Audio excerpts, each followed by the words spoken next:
used to tell the flute player, you are a bird, but play like a bird. He could write a tune like you're going to hear the Gadfly, for example.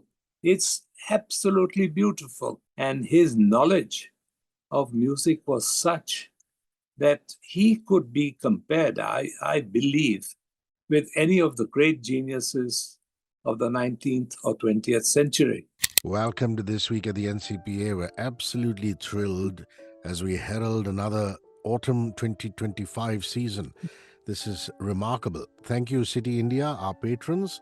It's an NCPA presentation of orchestral concerts, and we're very pleased to have the chairman of the NCPA, Khushroo Suntook, who's going to handhold us through all the events right through the autumn season. Hi, how are you? So nice to see you. So nice to talk to you. Very good to see you after a long time. Yes. Good. I'm going to start 12th of August, Tuesday, 7 p.m. at the Jamshid Baba. Andrew Litton conducts. And what better way than to open with the music director of the New York City Ballet and conductor laureate of the Bournemouth Symphony Orchestra. Talk about him leading the SOI in 2 concerts and what we can expect with Wagner and Mahler. Yes, well, it's a bit heavy, but I think he's a specialist. And I think the music is among the greatest written, at least in the last century or so. And, you had Herbert von Karajan saying that there was very little to beat Tristan and Isolde as far as the quality of the writing was concerned. And he once mentioned to Zubin, I think, that remember that the first chord in the Act 1 is the greatest chord ever written in music. Now, whether you believe it or not, but it's the great man's opinion. And it is incredible. You sit through 4.5 hours and you don't feel tired at all. But indeed, you know, this is Mahler's most famous work, Symphony Number 5, and his first purely instrumental symphony. Talk to us a little bit about that and how much you're looking forward to that piece. The 5 is probably one of his most popular ones, and of course the Adagio, the slow movement, is a celebrated piece, beautiful tune. Unfortunately, I'm sorry that we've defamed it by making it into our telephone ring. But that's not nice, but it was done. It's a wonderful tune. The Adagietto, it's often played by itself also because of the beauty of the music. Now, Mahler, as you know, was an extremely gifted musician, not only as a composer, but many considered him the greatest conductor. He was conductor in Vienna for many years, and then he went to the Metropolitan Opera. And old gentlemen who heard all these great conductors said that their fathers often said, the seasons in Vienna and at the Met with Mahler at the helm have yet to be surpassed. He was quite wonderful, really. You know, he used to go into a cabin in the hills all by himself and compose. And he'd be there till he finished a large composition. And he was a wonderful character, hugely gifted in every possible way, and brought about a sort of type of musical composition which was unique in the sense it had all the birds and the animals and the sounds of the forest and the beauty of the ice-bound mountains and the Alps, and everything was in it, you know. There was a conductor called Bruno Walter who said, don't miss the birds in Mahler. How beautifully He used to tell the flute player, you are a bird, but play like a bird. I heard one of them, a curmudgeonly old fellow from Philadelphia. How the devil do I play like a bird? It's always good. Lovely. So there you have it. It's Mahler's most famous work, Symphony Number 5. There's also Wagner's most beautiful and acclaimed works. On the 12th of August, Andrew Litton, conductor. We move to Sunday, the 17th of August, and Andrew is still conducting. But Yes. we are going to welcome Konstantin Scherbakov, the Oh, pianist. And he's really an acclaimed pianist. And we're very lucky to have him at very, very lucky indeed. indeed to have him here. So Yes. I'd like you to talk us through that. And I believe Bolero, Chairman Santook, was originally conceived as a ballet. And it is Yes, indeed Ravel's most iconic and hypnotic work. of course. And there was a very sarcastic conductor who said, well, the bolero is like a rat going round and round his cage, because it's the same tune which gets repeated with wonderful different orchestrations. But it is a similar tune, louder, softer, different on the orchestration, then different shades of color, because Ravel was probably one of the greatest orchestral colorist that you could imagine. His colors in the orchestra and his La Valse or in the Bolero or in many other things, in Daphnis and Chloe, the great suite and suite number 2, somebody said, I think maybe it was Jacques Thibault, the violinist, that I have never seen a sunset as beautiful as Ravel paints it. It's the end. He was a wonderful colorist and a leading French composer along with Debussy and Saint-Saëns, a different type of playing. And they always said, oh, you must get a French orchestra to play it. Not quite true. Nowadays, the orchestras can play anything. But there is a certain color to the Berlin Field, a certain color to the Vienna Philharmonic, which is difficult for other orchestras to emulate. And there's a story of how they could be affected by great people coming in. Karl Böhm was conducting some work by the Vienna Philharmonic, and he was not looking very satisfied when suddenly the door opened and Furtwängler walked in to the hall just to sit at the rears. And Böhm said that the sound of the orchestra changed. The magic of the man coming in. And there's a similar quality in cricket also, where some Australian player who was struggling a bit against a test match or something. And suddenly Bradman came and he saw him in the audience and he started playing as if he was a man possessed. So there is a psychological aspect to perform brilliantly in the presence of greatness, I suppose. You have a way of weaving magic with your words. So beautiful. No, these are stories we hear. I'm going to round this up with the fact that the SOI, conducted by Andrew Litton, are also going to play Tchaikovsky's Piano Concerto No. 1 in B-flat minor, Of course. Stravinsky's Firebird Suite. Really, would you say Tchaikovsky's repertoire, in that repertoire, this would be one of his most beloved and frequently performed works? Oh yes, it's very, very popular. It is very, very difficult to play well. Everybody can play it, but how they play it is different. And he is, of course, one of the very great Russian pianists who doesn't travel too much. Even now, he's coming from Spain. The other great pianist who a lot of Russians even compared with Rubinstein and Horowitz was Sokolov. And we tried to get him, but now he says he doesn't travel outside Russia. But you can see him on YouTube. My God, he is a wizard. And they played differently from Lang Lang and Yuja Wang, who are extremely brilliant virtuosos.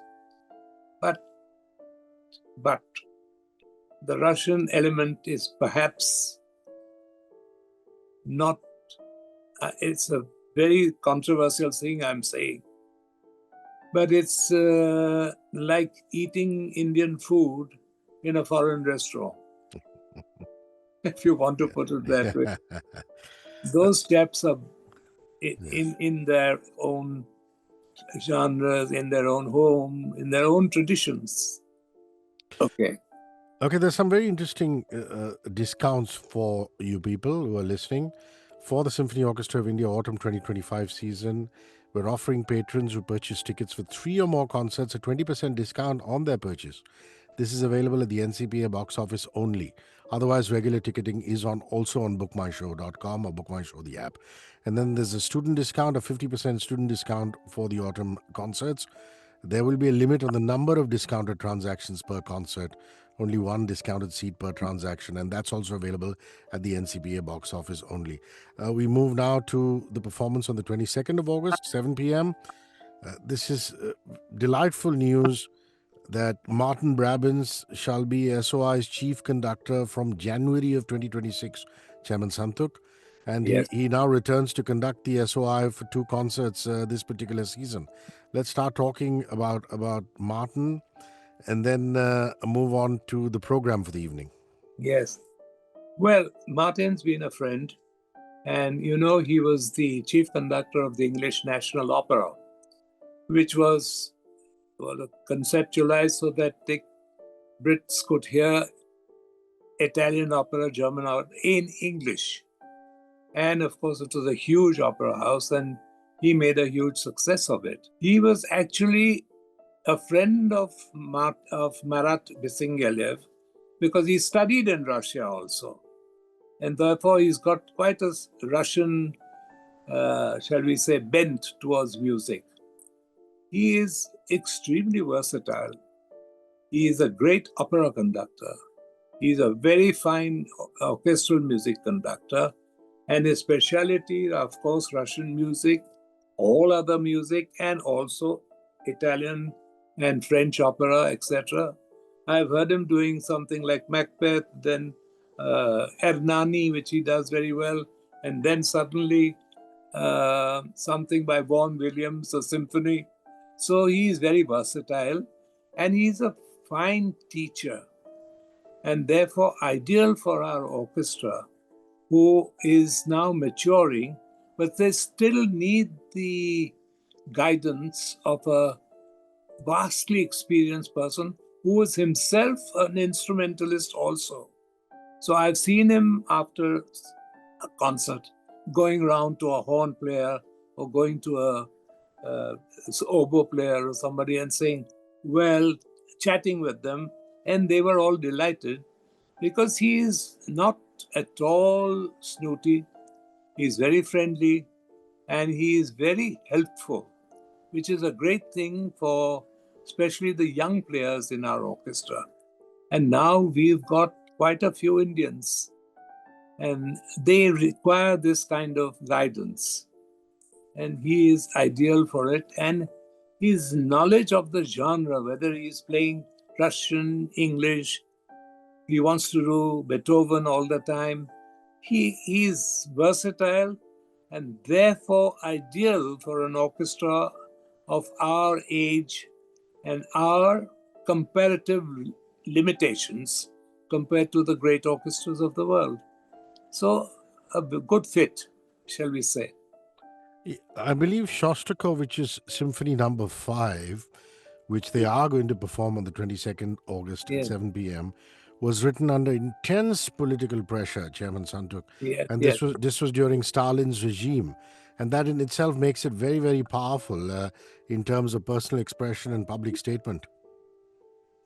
You know, Shostakovich's life is a story of huge tragedy pursuing a genius. He was in league with the regime at the end of his career because he was tired of fighting. And he can be compared with some of the great German and French and Italian composers. And he could write a tune like you're going to hear the Gadfly, for example. It's absolutely beautiful. Yet his, what can I say, his anger at some of the things that he saw, the brilliance of his orchestration, the beautiful melodies that could seek out, and his knowledge of music was such that he could be compared, I believe, with any of the great geniuses of the 19th or 20th century. And all his symphonies have a certain quality akin to the atmosphere in which they were written. And his string quartets, in fact, I can tell you something quite amazing. You remember the terrible attack that we had many years ago, and we had a chamber music group which had gone up for a walk on Marine Drive when that happened, and they were rushed into a hotel and they didn't know how to come back. They were staying at the NCPA. So somehow or the other, we got them out and back. And very quietly, the next day or 2 days later, when they had a concert, they played the Shostakovich Quartet, which was something that he'd written when he was in extreme stress against the regime, etc. Wow. The whole audience kept quiet. There was no clapping. And he said, no fees for this concert. You were wonderful people. And therefore, see the effect that chosen by fine musicians to display their emotion at a time like this. He was one. He was great. I saw him in Moscow. Oh, you did? Yes, there was a concert of one of his symphonies. I don't know which, but I was sitting in front, and there's a little, what shall I say, a little alcove where he was sitting alone with his glasses and staring out. Didn't say a word. He looked like very grim, very grim. And I saw that the whole audience was looking down at him. At the end of the thing, no clapping. He just got up and went. Quite a experience that was. It must be years ago. Yeah. Years ago. 26th of August, Tuesday, 7 p.m. Martyn Brabbins returns as conductor. And Marat Bisengaliev, really, you look at his career, the founding music director of the Symphony Orchestra of India, and you must know that apart from conducting the SOI, being music director of the SOI, he is an internationally renowned violinist. And Marat is going to be in his elements, playing some Tchaikovsky for us, the Tchaikovsky Violin Concerto in D major. And I understand that there's also going to be some Prokofiev excerpts from Romeo and Juliet. I'd like you to talk us through that, please. When he wrote it, the great music teacher of Moscow said, this concerto is unplayable. So it is very difficult, of course. But then the great people like Heifetz and Oistrakh, they all played it. It's a virtuoso piece, which is very difficult. In fact, when I called him about a month ago, he was in France in his home. I said, what are you doing, Marat? He said, I'm practicing the Tchaikovsky. But he plays it very well. And in fact, we got him when we heard him in London in a concert. And we brought him in. Anyway, that's an old story. The Prokofiev excerpts from Romeo and Juliet are so different from Tchaikovsky's overture of Romeo and Juliet or Gounod's opera, Romeo and Juliet, which is all honey and sugar. This one is stuff. The love music is glorious, but then when it comes to the battle and the sword fencing scene with Tybalt, it is brilliantly scored. He was one of the greatest orchestral geniuses. And everything he wrote was darn difficult.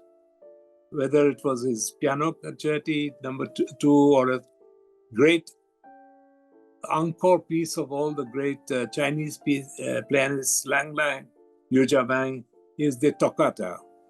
Oh gosh, it was unplayable. And Rubinstein just looked at it and said, 9, not possible. Anyway, the youngsters played, and he's very, very, he was one of the great Soviet composers, no doubt, along with Shostakovich and, well, I think they were on top as contemporary composers. And his music is extremely lyrical, then sharp, then mellow, and then extremely momentous. So the variations are enormous. And I think they'll enjoy it. Although I think we played it once or twice before, maybe 10 years ago or something. But it's when you tell the orchestra that you have to play Prokofiev's, oh my God, they say, well, practice. A nice way to round up would be to talk about the recital that happens on Tuesday, the 19th of August at 7 p.m. This is happening at the Experimental Theatre. Yeah. Scherbakov is going to be playing the piano, the internationally acclaimed pianist. He has a powerful interpretations and vast repertoire lined up for you. I believe he's going to play some Bach, some Schubert, some Chopin. Please tell us about this particular. And is he known? Correct me if I'm wrong. Isn't he known as the Rachmaninoff of today? Yeah, that's a sort of a. I think some sort of a title they gave him in America, if not mistaken. But he is one of the great Soviet pianists. There's no doubt about that. And we were wanting him to play in the Tata Theatre. Unfortunately, the Tata Theatre is under renovation. And so he's going to play in the Experimental, which is a shame. He really deserves a bigger hall. But, it's going to be magic to hear these great masters. They are different. I mean, in the sense, if you hear Horowitz or Rubinstein or Sokolov or Sirkin, somehow or the other, the tradition makes them different. The modern pianists are technically superb, especially the Chinese and the South Koreans, even the young Italians and Americans. But it's like saying, cricketers tell me, when you see Bradman batting, it's a little different. He didn't have any bodyguards, he didn't have anything. And he faced Larwood, who was the fastest bowler, with a sort of a mastery, as much as Horowitz would face Rachmaninoff or Prokofiev. There was a mastery in their playing, indescribable. But our players these masters are wonderful also. The standard of playing is very high today, very, very high. But the masters are few. That's a wonderful way to round up this particular conversation. Yes, indeed. The autumn 2025 season at the NCPA that we eagerly await. We've been handheld through that by Chairman of the NCPA, Chairman Suntook. Tickets are live at Book My Show as well as at the venue, the NCPA. Remember, the special discounts are only at the venue. So please get your tickets very, very fast. They're going out faster than you can imagine. 12th of August to the 26th of August. Thank you. I really appreciate your time and see you soon in person. Yes, and if you like to come to any of the concerts, let me know. That's very kind of you. You're most welcome. Thank you, sir. Thank you. 94.3 Radio 1.